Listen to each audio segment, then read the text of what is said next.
Maybe there are certain reasonable exceptions to the Second Amendment, like a blind person. Surely, not even the greatest Second Amendment advocate would say let blind people have guns, right? This is something that comes up every now and then, and we recently had another story about it. A blind person either obtaining or attempting to obtain a concealed carry license or something like that. And this is a controversy that just comes up every now and then. So if you're in that camp and you're thinking, no way a blind person should have a firearm, this video is for you, because I'm going to try to change your mind. Actually, Greg Trapp is going to try to change your mind here from the National Federation of the Blind. And you'll notice this article is from January 2014, so that's over 10 years ago. So people have been talking about this for quite a while. The gun debate and why it matters for the blind.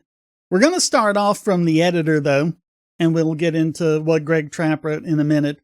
The editor writes, "No matter how one feels about the interpretation of the Second Amendment in the debate concerning the blind, the issue is always whether we can safely use a gun or benefit from having one. It isn't just the judgment of blind people that is called into question, but whether we have the physical senses and the experience to use them in safely aiming a weapon. I think most of us who are blind prove to our friends and enemies alike that we have the skills in early childhood when we experimented with the water gun, the rubber band shooter, or the paper wad propelled by the rubber band. I remember getting stung by those paper wads and finally deciding that I would no longer be passive about the matter. I learned to roll the paper tightly, got myself a stash of rubber bands, and after having been shot during the course of a high school history lecture, I aimed my paper wad and prepared to shoot. Blindness posed no problem with my aim, but it did make it harder for me to observe the teacher who, when he was talking, had his back to me, but who had turned around while I was aiming, and said, 'Gary, if you want that shot to do any good, aim a bit lower. Hitting him in the back of the head is a waste of paper. Hitting him on the back of his neck just above his shirt collar may get his attention.'" Some teachers are just great, aren't they? Alright, so this is from Greg Trapp, the executive director of the New Mexico Commission for the Blind. And so he points out, after the tragic school shooting in Newtown, Stevie Wonder called for additional gun control, saying the current gun laws were ridiculous. Seeking to underscore his point, he said, "Imagine me with a gun. It's just crazy." Well, Newtown had nothing to do with a blind person that I'm aware of, so I'm not sure why he would say that, but it is interesting that he would try to use his own disability in that way. So let's go down to where Trapp says,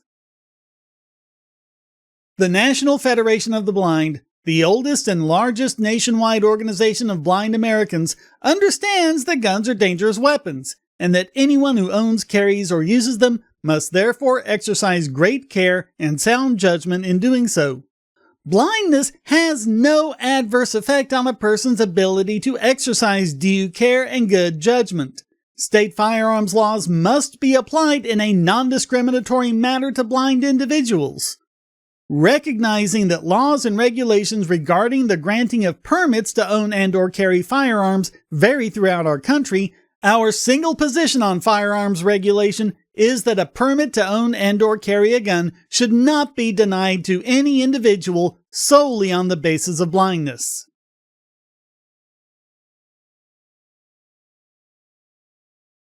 It is indeed true that blindness has no adverse effect on a person's ability to exercise due care and good judgment. Those who reflexively say that blind people should not possess guns are likely doing so under the mistaken belief that blind people are intrinsically unable to exercise good judgment or due care when deciding whether to own or discharge a firearm. That belief assumes that a blind person is incapable of being anything other than careless, and that a blind person will haphazardly fire without any awareness or regard where the bullet may strike.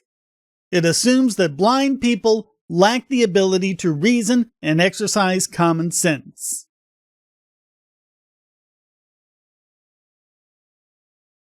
Those who contend that a blind person should not be allowed to possess a gun would add us to the list of people who are prohibited by federal law from purchasing or owning a firearm. That's lumping them in with felons, fugitives, people who commit misdemeanors, domestic violence, domestic abuse, addicted to controlled substances, mental defectives, and people committed to mental institutions.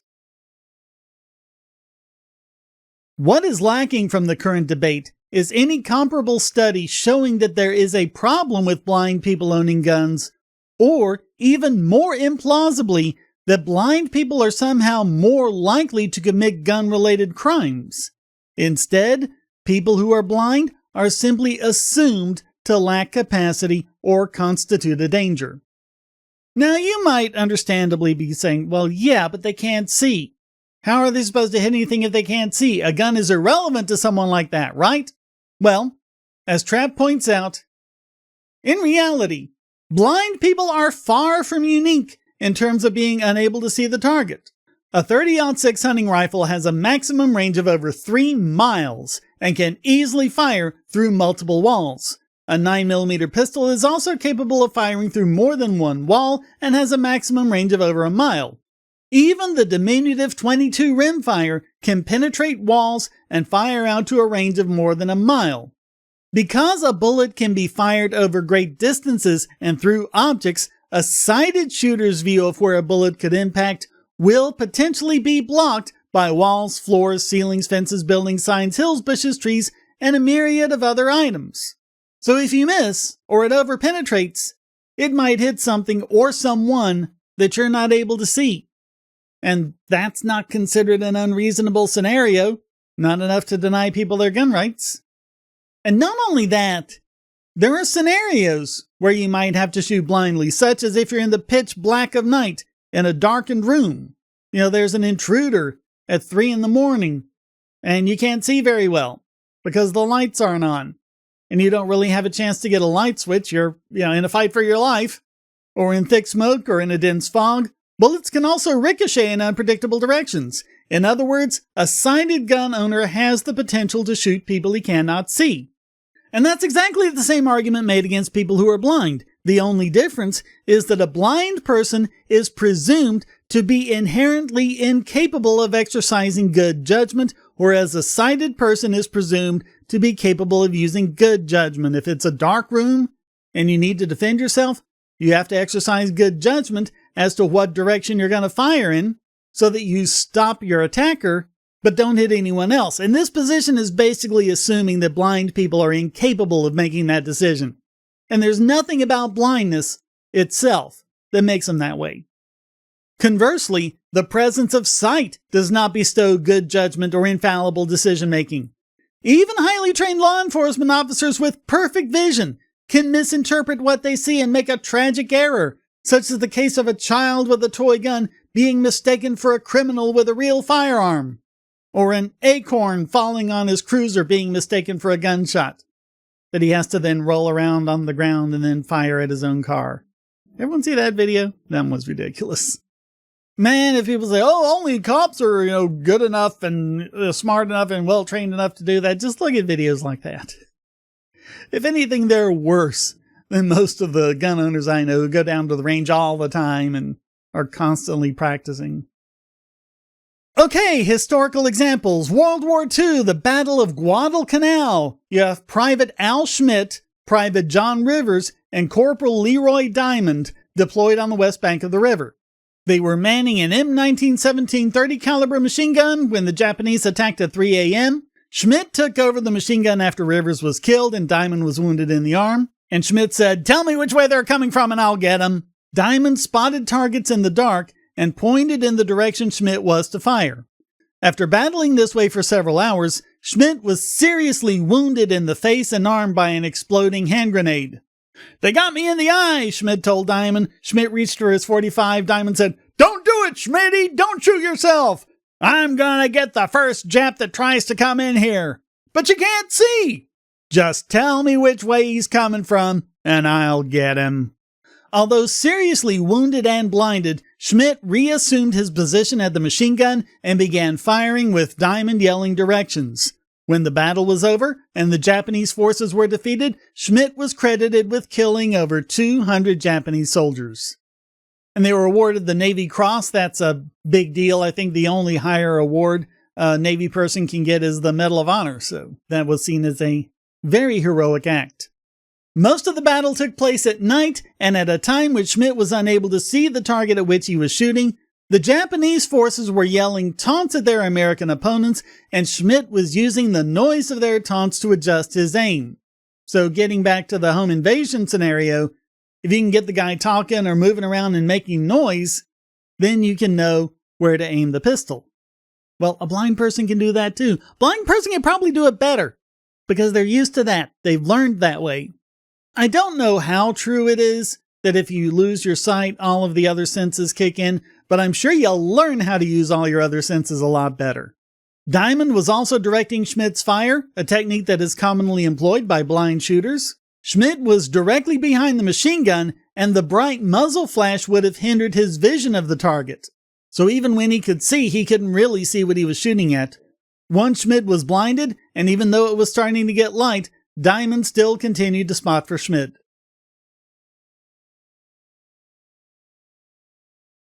The concept of a person handling a gun without seeing the target would have been very familiar to the United States Navy. For instance, the crews that fired the massive guns on American battleships relied on spotters and fire control systems to direct the guns, the largest of which could fire more than 23 miles.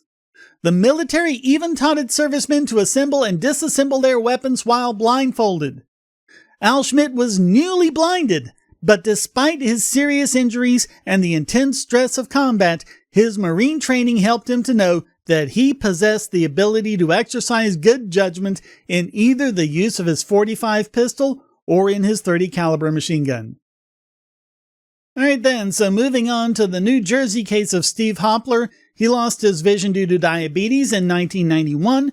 3 years later, the police learned of his blindness and revoked his gun permit, relying on a state law that said a gun permit should be denied to any person who suffers from a physical defect or a disease which would make the owner unsafe to handle firearms. Hopler challenged the decision in court and won. In 2004, they tried again. Hopler again challenged the decision and again prevailed. 4 years later, Hopler accidentally shot himself in the leg while cleaning his .357 Magnum handgun. After years of gun ownership, mistakes can happen, but yeah, make sure you clear your weapon.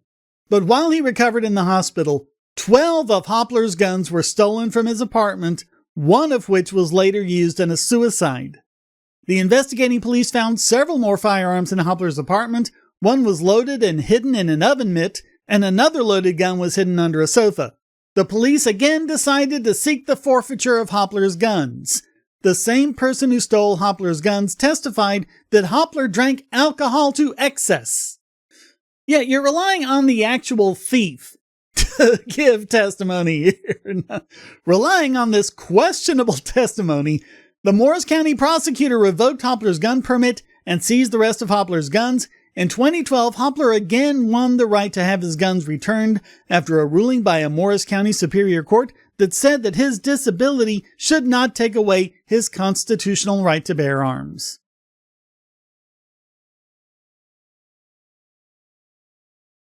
Alright, another high-profile example was Kerry McWilliams. He had extensive firearms training and marksmanship skills, even wrote a book titled Guide Dogs and Guns, America's First Blind Marksman Fires Back. In 2001, he obtained a permit as the first totally blind person authorized to carry a concealed handgun. In 2007, he obtained a second permit from Utah. Because of reciprocity agreements, he's allowed to carry in more than half of the nation's states. It should be all of them, but McWilliams has been called the single largest threat to the Second Amendment, has been the target of jokes in a segment of the Colbert Report. Bad form, Colbert. Making fun of a blind person, geez. Was interviewed on The Early Show with Brian Gumbel, and was shown in the documentary Bowling for Columbine, because of course he was. Any excuse. Even though he's an active hunter, uses a variety of guns. He bags antelopes, bears, alligators, down ducks, and pheasants in flight. According to McWilliams, brains are more important than sight for safe carrying. Yeah, that's true.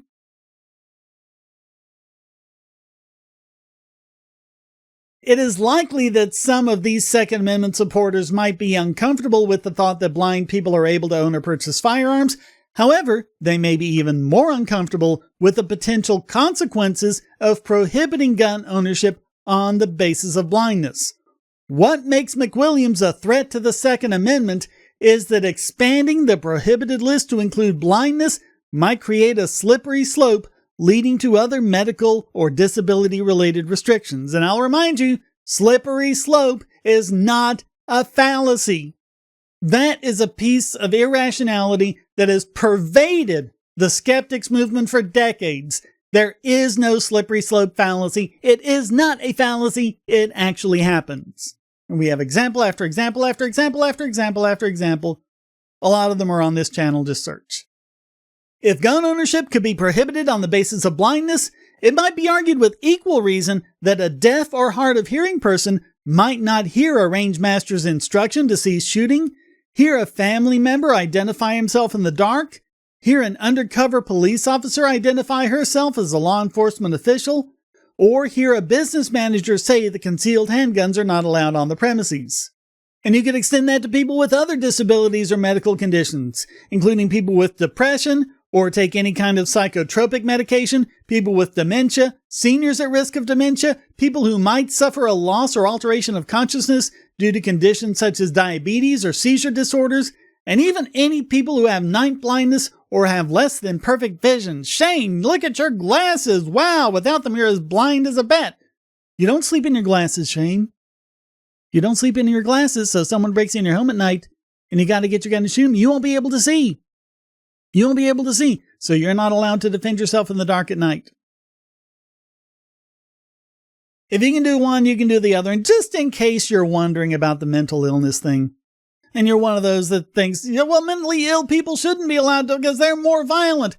I have a video. It's called Mental Illness and Violence. It completely debunks that.